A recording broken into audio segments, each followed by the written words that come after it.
আমার নাম কাইফা। আমার স্বামী আমাকে বিয়ে করার আগে আরও একটি বিয়ে করেছিল। কিন্তু আমার স্বামীর প্রথম স্ত্রী কিছুদিন পর নিজ থেকে আত্মহত্যা করে মারা গিয়েছিল। কিন্তু কেন মারা গিয়েছিল তা আমি জানি না। আমি এখন ওনার দ্বিতীয় স্ত্রী। আমার স্বামীর বাড়িতে গিয়ে আমার স্বামীর প্রথম স্ত্রী কেন মারা গিয়েছিল তা জানার জন্য আমি বেকুল হয়ে যাই। কিন্তু স্বামীর বাড়িতে যাওয়ার কিছুদিন পর আমার সাথে ঠিক একই ঘটনা ঘটল। তখন আমার মরা ছাড়া কোনো উপায় ছিল না। বাকি ঘটনাটা গল্পতেই বলি। কি প্রকাণ্ড একটা বাড়ি, চারদিকে খুব উঁচু করে প্রাচীর দেয়া, লোহার নিশ্ছিদ্র গেট, চারপাশে কোনো আলো নেই, সব মিলিয়ে বন্দিখানা বলা চলে। এই বাড়িটাই জিহাদের। কাইফা ভয়ে ঢোক গিলে। কিভাবে এখানে থাকবে সে, বাবা মা, দাদি, নীলু বাবা আর মোজাম্মেলকে ছেড়ে? বাড়িতে ঢোকার পর একজন বয়স্ক পুরুষ আর একজন কমবয়সী মেয়েকে দেখতে পেল ওরা। দুজনই সবুজ পাড়ের সাদা শাড়ি পরে আছে, হাতে মোমদানি। জিহাদ বলল, ইলেকট্রিসিটি নেই, একটু পর চলে আসবে, তোমরা চিন্তা করো না। বয়স্কা পুরুষটি কাইফাকে দোতলার একটা রুমে নিয়ে গেল।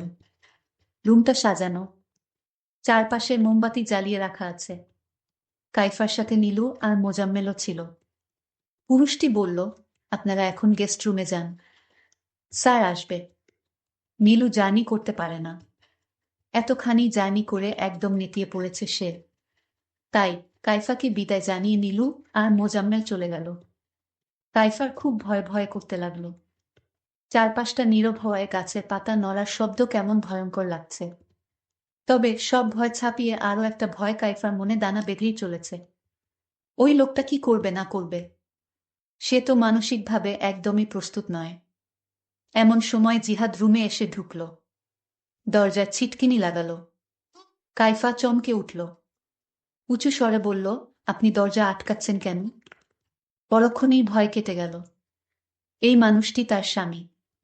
কাইফা নিজেকে সামলে জিহাদের দিকে তাকালো। এই প্রথম। মা ঠিকই বলেছে, এই লোক আসলেই সুদর্শন। কানের কাছে রূপালি চুলগুলো মানিয়ে গেছে তার চেহারার। কাইফা দৃষ্টি নামিয়ে ফেলল। জিহাদ বলল, কাইফা তুমি ঘুমিয়ে পড়ো, সারাদিন জার্নি করেছ।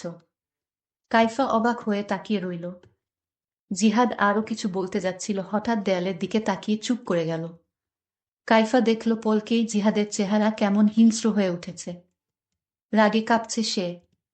কাইফা ভয়ে ভয়ে জিজ্ঞেস করল, কি হয়েছে আপনার, এমন করছেন কেন? জিহাদ জবাব না দিয়ে চিৎকার করে ডাক দিল, বাবা বাবা। বয়স্ক পুরুষটি ছুটে আসলো। কাইফাকে অবাক করে দিয়ে জিহাদ সেই পুরুষের গালে প্রচণ্ড জোরে একটা চড় বসিয়ে দিল। পুরুষটি ধপ করে ফ্লোরে পড়ে গেল। বহু কষ্টে সে উঠে দাঁড়ানোর পর আবার জিহাদ একই কাজ করল। এবারের চড়টা আরো জোরে ছিল। পুরুষটির ফ্লোরে পড়ে মাথা ফুলে গেল। জিহাদ দাঁতে দাঁত চেপে হিসিয়ে বলল, সোহানার ছবি কই? সোহানার ছবি কই বল। কাইফা ভয়ে থরথর করে কাঁপতে লাগল। এত বয়স্ক বাবার বয়সী পুরুষের গায়ে কিভাবে হাত তুলতে পারল? কিন্তু পুরুষটির কোনো বিকার নেই, যেন চড়থাপ্পড় খাওয়া একটা স্বাভাবিক বিষয়। সে মাথা নিচু করে বলল, হীরা মামুনি রুমে রেখেছি, ভেবেছি নতুন বউ আসবে, কিছু যদি মনে করে। জিহাদ হাত মুষ্টিবদ্ধ করে বলল, জানিয়ে আয়। 10 সেকেন্ড টাইম। পুরুষটি ছুটে বেরিয়ে গেল। কিছুক্ষণ পরই ফিরে এলো একটা বিশাল বাঁধানো ছবি নিয়ে। ছবিটা নিজের হাতে পেয়ে ইশারায়। তারপর নিজেই সেই ছবিটাকে দেয়ালে টানালো। ছবিতে একটা মেয়ে লাল বেনারসি পরে তাকিয়ে আছে, যেন কাইফার দিকেই। জিহাদ ছবিটায় খানিকক্ষণ হাত বুলিয়ে দিল। তারপর কাইফার দিকে তাকিয়ে বলল, এ আমার প্রথম স্ত্রী সোহানা, আমার প্রথম ভালোবাসা। ওকে না দেখলে আমার অস্থির লাগে। কিন্তু ও তো আর এই দুনিয়ার নেই, তাই ওর ছবিটা আমার শোবার ঘরে থাকে। এতে তোমার আপত্তি আছে? কাইফা ভয়ে ভয়ে বলল, না। বেশ, তাহলে ঘুমিয়ে পড়ো। কাইফা বিছানায় শোয়া মাত্র বুঝল যে সে কতটা ক্লান্ত। মানসিকভাবে সে প্রচণ্ড দুর্বল হয়ে পড়েছে। সকালে ঘুম ভাঙার পর জিহাদকে সে ঘরে দেখতে পেল না। ঘড়িতে দেখল 7টা বাজে। ইস, এত দেরি হয়ে গেছে। খাট থেকে নামার সময় জিহাদ ঘরে ঢুকল। ভ্রু কুঁচকে বলল, তুমি এখনো সাজগোজ করনি কেন? নতুন বউকে এমন বিধবা বিধবা লাগলে কেমন করে হবে? আলমারি থেকে একটা লাল শাড়ি বের করে পরো। আর টেবিলে দেখো মালা আছে, মালাটা পরে নিও। কথাগুলো আদেশের ভঙ্গিতে বলে জিহাদ চলে গেল। কাইফা চোখের পানি মুছল। জিহাদের কথা মতো সেজে নিচে গিয়ে সে অবাক। নীলু আর মোজাম্মেল খাবার টেবিলে বসে আছে জিহাদের সাথে। কাইফাকে দেখে ওদের হাসি আরো বেড়ে গেল। কাইফা এসে একটা চেয়ারে বসল। জিহাদ উঠে চলে গেল কিচেনে। মোজাম্মেল বলল, জানো দুলাভাই আমাদের জিজ্ঞেস করে জেনেছে তোমার প্রিয় খাবার কি, তারপর নিজেই রান্না করেছে। এখনো করছে। কাইফা কি বলবে বুঝতে পারল না, বলল, কি বলছিস? নীলু বলল, বুড়া ভূতে সেই প্রেম যাচ্ছে কাইফাকে পেয়ে। মালা বানায়া নিজ হাতে আবার কাইফাকে পরিয়ে দিচ্ছে। মোজাম্মেল বলল, উফ আপু, তোমার বেশি মুখ চলে।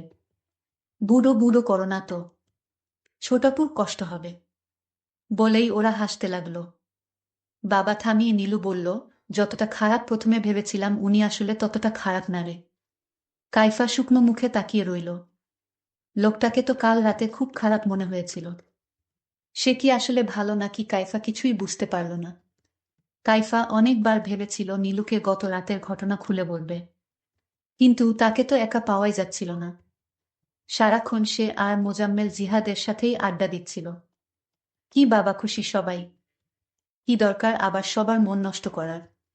কাইফা তাই চুপ করেই রইল। কিছুক্ষণ পর নীলু আর মোজাম্মেল চলে যাবে। নীলু আমার ছোট বোন, আর মোজাম্মেল হলো আমার ছোট ভাই। তারা বলল আজ চলে যাবে। মোজাম্মেলের কলেজ খোলা। কাইফা তবুও বলল, আরেকটা দিন থেকে যেতে। জিহাদ হেসে বলল, যেতে চায় আটকাচ্ছ কেন? যখন মন চাইবে তখনই গাড়ি পাঠিয়ে ওদের নিয়ে আসব। চোখের পানি মুছে কাইফা ওদেরকে বিদায় দিল। জিহাদও অফিসে চলে গেল। একবার কাইফার দিকে তাকালো না। কাইফা একা একা কি করবে ভেবে পেল না। সে বাবা নামের পরিচারিকাটির কাছে গেল। বলল, কাল রাতে উনি যে কাজটা করেছে সেটার জন্য আমি আপনার কাছে দুঃখিত বাবা। মানে আমার শ্বশুর। বাবা চুপ করে রইল। কাইফা আরো কিছুক্ষণ গল্প করার চেষ্টা করল, কিন্তু বাবা বলল, বোমা এ বাড়িতে মালিক শ্রেণীর কারো সাথে অকারণে কথা বলা নিষেধ। এতে মালিকদের অপমান হয়। জিহাদ জানলে খুব রাগ করবেন। কাইফা অবাক হয়ে তাকিয়ে রইল। এত বড় বাড়িতে একা একা সে করবেটা কি? কোনো কাজও তো নেই। কাইফা দোতলায় উঠে গেল। যাওয়ার সময় বাবা পিছন ডেকে বলল, বোমা চিলেকোঠার ঘরে যাওয়া জিহাদের নিষেধ আছে। ওখানে যাবেন না। বাকি সব চাইলে ঘুরে দেখতে পারেন। কাইফা বেডরুমে এসে বসে রইল। তার ডায়েরিটা বের করল। লিখল, মা, আমার অনেক ভয় করছে। আমি তো এখনো অনেক ছোট। এখনো মানুষের মধ্যে থাকা অন্য রূপ ধরতে শিখিনি। কে খারাপ, কে ভালো বুঝিও না। কেন তুমি আমাকে এত দূরে সরিয়ে দিলে? আমার খুব মন চাইছে এসব কিছু ছেড়ে ছুড়ে তোমার কাছে চলে আসি। কাইফা লেখা বন্ধ করল। দেয়ালে থাকা সোহানার ছবির দিকে তাকিয়ে রইল। ছবিতে সোহানাকে খুব হাসি খুশি দেখাচ্ছে। কাইফার মনে হলো ছবিটির হাসির মধ্যে রয়েছে বিদ্রুপ। সে যেন বলছে, দেখেছিস আমার স্বামী এখনো আমাকেই ভালোবাসে। কাইফার হঠাৎ মনে পড়ল যে জিহাদ আর সোহানার তো একটা মেয়ে আছে। সে কি এই বাড়িতে থাকে না? মেয়েটার নাম সম্ভবত হীরা। গতরাতে বাবা বলেছিল। কাইফা হীরাকে খুঁজতে লাগল। দোতলার শেষ ঘরটার দরজা খোলা। কাইফা একটু উকি দিয়ে দেখল একটা 10-12 বছর বয়সী মেয়ের হাত পা বাঁধা। কম বয়সী কাজের মেয়েটি তাকে খাইয়ে দেওয়ার চেষ্টা করছে। হঠাৎ কাইফাকে দেখে কাজের মেয়েটি বিস্ফোরিত চোখে তাকাল। বলল, ম্যাডাম আপনি এখানে এসেছেন কেন? যান তাড়াতাড়ি। কাইফা বলল, তুমি বাচ্চা মেয়েটাকে বেঁধে রেখেছ কেন? বলেই কাইফা হীরার কাছে গেল। হীরা বলল, প্লিজ আপনি আমার বাঁধনগুলো একটু খুলে দিন। কাইফা হীরার দিকে তাকালো। গায়ের রং শ্যামলা। কি টানা টানা চোখ। কি অদ্ভুত মায়া চেহারায়। কিন্তু জিহাদ বা সোহানা কারো সাথেই চেহারার মিল নেই। কাজের মেয়েটি বলল, প্লিজ বাঁধন খুলবেন না। কাইফা কোনো কথা শুনল না। বাঁধন খুলে দেওয়ার সাথে সাথে ঘটালো অদ্ভুত এক ঘটনা। মুহূর্তেই হীরা প্রচণ্ড হিংস্র হয়ে উঠল। চিৎকার করে বলল, শয়তান, লোভী। আমার মায়ের জায়গা কাউকে নিতে দেব না, বলে আচমকা কাইফাকে চড় মেরে বসল। এগিয়ে এসে কাইফাকে ধাক্কা দিয়ে ফেলে দিল। কাজের মেয়েটি কোনো রকমে হীরাকে ধরে রাখল। কাইফা ভয়ে দৌড়ে নিজের রুমে এসে দরজা আটকে দিল। তার সারা শরীর কাঁপতে লাগল। একটু পর দরজার কড়া নাড়ার শব্দ শুনে সে আরো শিউরে উঠল। কিন্তু ওপাশ থেকে আওয়াজ আসলো, ম্যাডাম, আমি কাজের মেয়ে শিখা, দরজা খুলুন। কাইফা দরজা খুলে শিখাকে জড়িয়ে ধরে কেঁদে ফেলল। শিখা বলল, ম্যাডাম, হীরা মামনির মা নেই তো, তাই ও আপনাকে সহ্য করতে পারছে না। এর জন্য ওকে বেঁধে রাখা হয়েছে, নয়তো ও আপনার সাথে বা আপনার আত্মীয়দের সাথে খারাপ ব্যবহার করত। আপনি দয়া করে স্যারকে কিছু বলবেন না। মেয়েটা বড়ই দুঃখী। শিখা নামক কাজের মেয়েটি এই বলে চলে গেল। কাইফা মনে মনে বলল, আমি নিজেও অনেক অনেক দুঃখী। রাতে জিহাদ ফিরার পর কাইফা সবটা বলে দিল। জিহাদ কাইফার মাথায় হাত রাখল। বলল, তুমি আমার স্ত্রী। তোমাকে অনেক পছন্দ করে আমি ঘরে তুলেছি। তোমাকে অপমান করার অধিকার কারণ নেই। এরপর শিখাকে ডাকল জিহাদ। বলল, যাও হীরাকে নিয়ে এসো। শিখা কেঁপে কেঁপে বলল, স্যার, মাফ করে দেন, বাচ্চা মানুষ। জিহাদ বলল, আরেকটা কথা বললে তোকে। হঠাৎ কাইফাও ভয়ে কাঁপতে লাগল। বিচার দেয়াটা আসলেই উচিত হয়নি। শিখা হীরাকে নিয়ে রুমের দরজার কাছে দাঁড়ালো। জিহাদ ঝাঁঝালো কণ্ঠে জিজ্ঞেস করল, তুমি তোমার মায়ের গায়ে হাত তুলেছ, তোমাকে আমি ক্ষমা করব না হীরা। হীরা তার চেয়েও বেশি ঝাঁঝালো কণ্ঠে বলল, 2 দিন পর পর আপনি একটা করে রক্ষিতা ধরে নিয়ে এসে বলবেন এটা আমার মা, আর আপনি কি ভেবেছেন আপনাকে আমি ক্ষমা করব? জিহাদ দাঁতে দাঁত চেপে বলল, এই মেয়েকে 6 দিন কিছু খেতে দিবে না।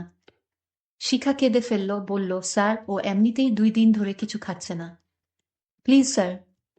জিহাদ বলল, 6 দিন এর আগে এ বাড়ির কোনো খাবার যদি ওকে দিয়েছিস তাহলে তো জানিস আমার কথা অমান্য করলে কি হয়। শিখা হীরাকে নিয়ে চলে গেল।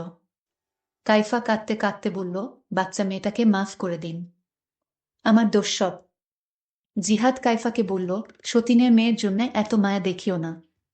ওর ধারে কাছেও যদি তুমি গেছো তাহলে আমার থেকে খারাপ আর কেউ হবে না। কাইফা বলল, আপনি বলেছিলেন আমাকে সহজ হতে সময় দিবেন, তাহলে এখন কেন? জিহাদ বলল, অনেক সময় তোমাকে দিয়েছি। পুরো বাসর রাত আমি পাশের রুমে ছিলাম। হা হা হা করে হাসতে লাগল। যথেষ্ট সময় দিয়েছি। কাইফা ভয়ে ফ্যাকাশে হয়ে গেল। জিহাদ বাতি নিভিয়ে বেশ কয়েকটা মোমবাতি জ্বালালো। সোহানার ছবির কাছে নিয়েও কয়েকটা মোমবাতি রাখল। বলল, দেখো সোহানা, তোমাকে ছাড়াও আমি চলতে পারি। বলেই কিছুক্ষণ হাসল। কাইফা ভয়ে ভয়ে তাকিয়ে রইল। এরপর জিহাদ বাবার মধ্যেই গা কাঁপিয়ে কেঁদে উঠল। কাঁদতে কাঁদতে রুম থেকে সোহানার ছবি নিয়ে বেরিয়ে গেল। কাইফা কি করবে বুঝতে পারল না। জিহাদের গলা শোনা যাচ্ছে, রাগ করে না সোহানা, কোনো রাগ না। কাইফা ভালো করেই বুঝতে পারছে এর মাথায় সমস্যা আছে। সে খুব বড় বিপদে ফেঁসে গেছে। এখান থেকে পালাতেই হবে। তারপর আমি যখন পালানোর জন্য তৈরি হলাম, তখন আমার শ্বশুর আব্বা আমাকে বলল, বোমা, তুমি এভাবে পালিয়ে যেও না। জিহাদকে যদি তোমার ভয় লাগে তাহলে তুমি আমার রুমে থাকো, তাও তুমি পালিয়ে যেও না।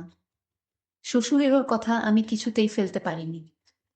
আর তাই শ্বশুরকে বললাম, আপনার ছেলের মাথায় কি কোনো সমস্যা আছে? শ্বশুর বলল, না, সমস্যা নেই, তবে তার প্রথম স্ত্রী মারা যাওয়ার পর থেকে মাঝে মাঝে এরকম হয়ে যায়।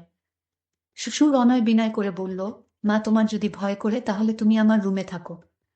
একদিন পার হয়ে গেলেই দেখবে জিহাদ আগের মতো হয়ে গেছে। তোমার সাথে ভালো আচরণ করবে, তাকে ভালো হতে একটু সময় লাগবে। তোমার যত্ন পেলে সে তাড়াতাড়ি সুস্থ হয়ে উঠবে। তবে আমি মনে মনে চিন্তায় পড়ে গেলাম, সুর তার রুমে থাকতে কেন বলল? এর মধ্যেও কি রহস্য আছে? আরও তো অনেক রুম পড়ে আছে, ওই রুমে থাকার কথা না বলে শ্বশুর তার নিজের রুমে থাকার জন্য কেন বলল?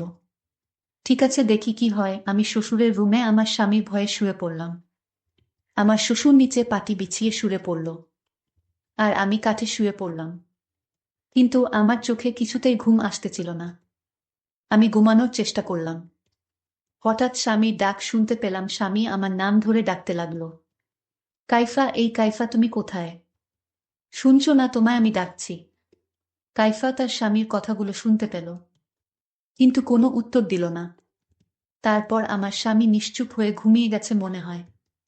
আমার শ্বশুর ভেবেছিল আমি ঘুমিয়ে গেছি, তাই শ্বশুর ধীরে ধীরে পাটি থেকে উঠল।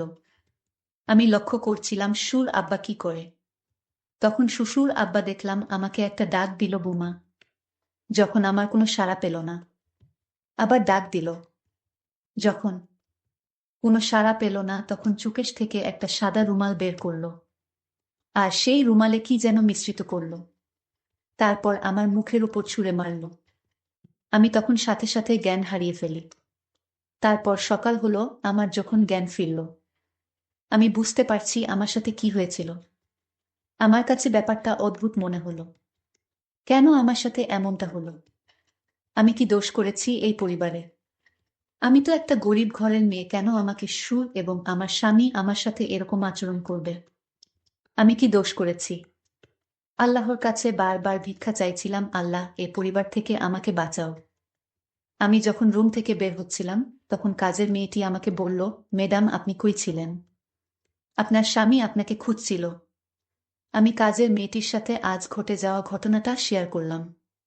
কাজের মেয়েটি তখন কেঁদে কেঁদে বলতে লাগলো, আমার মা আছে, বাবা নেই, কিন্তু আমার মায়ের চিকিৎসা এবং পরিবারের খরচের জন্য এ বাড়িতে বুয়ার কাজ করি। রান্না থেকে শুরু করে সাহেবের মেয়েকে দেখাশোনা সবকিছু আমার করতে হয়। আচ্ছা, তোমাকে একটা প্রশ্ন করি। কাজের মেয়েটি বলল, কি বলবেন বলেন ম্যাডাম। আমি তখন কাজের মেয়েটিকে জিজ্ঞেস করেছিলাম, তুমি তো এ বাড়িতে অনেকদিন যাবত আছো। আচ্ছা, জিহাদের প্রথম স্ত্রী কিভাবে মারা গিয়েছিল? কাজের মেয়েটি বলল, ম্যাডাম, এ কথা যদি জিহাদ বা তার বাবা জানতে পারে, তাহলে আমাকে জানে মেরে ফেলবে। আমি বললাম, কিছুই জানবে না কেউ, তুমি নির্ভয়ে আমাকে বলো। তখন কাজের মেয়েটি যা বলেছিল তা শুনে মনে হলো আমার দম বন্ধ হয়ে আসছে। কাজের মেয়েটি বলল, জিহাদ স্যারের প্রথম স্ত্রী সোহানা নিজ ইচ্ছায় দুনিয়া থেকে চলে গিয়েছিল।